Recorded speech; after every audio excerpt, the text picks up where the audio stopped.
Disbelievers said, we're not going to believe in this Qur'an. وَلَا بِالَّذِي بَيْنَ يَدَيْهِ, nor will we believe in the one that is ahead of it, the other Qur'an. Neither will we believe in this Qur'an, nor will we believe in the other Qur'an that is ahead of it, meaning the Tawrat. Other name of Tawrat is also Qur'an. It's also called Qur'an in the Qur'an, because it's also something to be recited. Okay?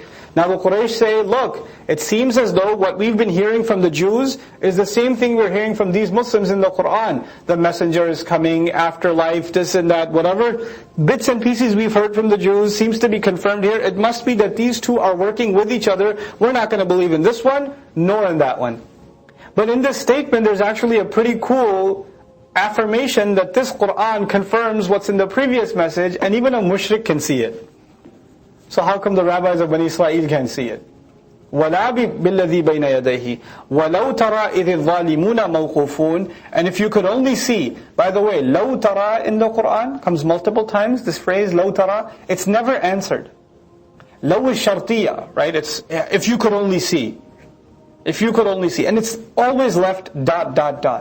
Had you only known. And it's just left. Because it's so disappointing. You know how some people say, man, if I only went there, if you just called me, that ... that's the disappointment. That's when you see لَوْ تَرَى in Qur'an. لَوْ تَرَى إِذِ الظَّالِمُونَ. Had you only been able to see at the moment when wrongdoers are going to be made to stand عِنْدَ رَبِّهِمْ, before their master, يَرْجِعُ بَعْضُهُمْ إِلَى بَعْضٍ الْقَوْلَ.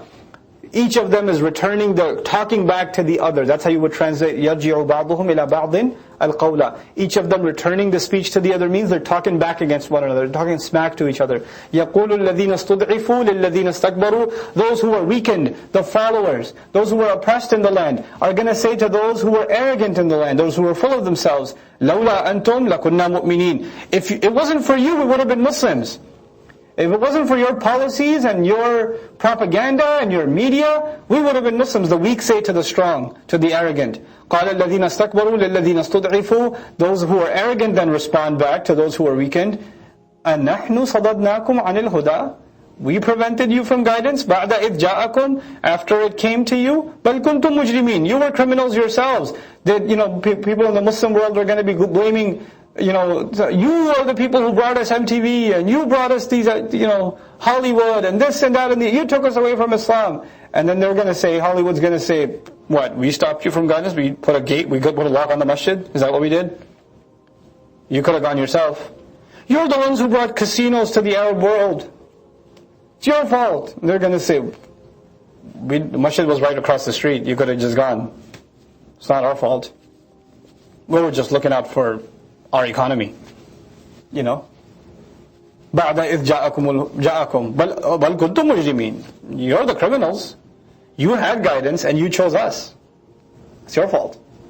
وَقَالَ الَّذِينَ اسْتُضْعِفُوا. Now the weak speak up again. Those who were weakened in the land spoke up again to those who were arrogant. بَلْ مَكْرُ اللَّيْلِ وَالنَّهَارِ. But your propaganda was going on night and day. 24/7 you were pumping ideas in our head. إِذْ تَأْمُرُونَنَا أَن نَكْفُرَ بِاللَّهِ. When you were literally commanding us, suggesting us, subliminally messaging us to disbelieve in Allah. وَنَجْعَلَ لَهُ أَنْدَادًا. And that we put competitors by His side. Competitors being our own whims, our own obsessions. We become consumers to our own selves. وَأَسَرُّوا النَّدَامَةَ. Then they're going to be hiding their shame. They're going to try to hide their humiliation on that day. وَرَأَوُا الْعَذَابَ. And both sides are going to be looking at the punishment. وَجَعَلْنَا الْأَغْلَالَ فِي أَعْنَاقِ الَّذِينَ كَفَرُوا. And then fetters, like the shackles, are going to be put in the necks of those who disbelieved. هَلْ يُجْزَوْنَ إِلَّا مَا كَانُوا يَعْمَلُونَ. Are they being paid with anything other than what they did themselves? Who are the wrongdoers in this ayah? الَّذِينَ ظَلَمُوا الَّذِينَ كَفَرُوا. Who are they? The weakened and the propaganda machine. Both of them. Why were you consumers? And I've made reference to this before, in modern advertising and in modern media, they study human behavior literally like sheep. Study like sheep. And if you market this to them, they'll go for it. All you have to do is introduce the product. And so, one of the most disturbing statistics you'll read is the downloading of filth off of the internet. And how Muslim lands are the number one consumers of it. on the planet, by far. There's not even a close second. And on Judgment Day, when this filth is being blamed on what you produced it, well, you downloaded it. There are plenty of other things to download online. Why were you doing that? You know? And there's going to be this debate happening. Don't just think this is happening about old nations. These are the same debates that are going to happen about us.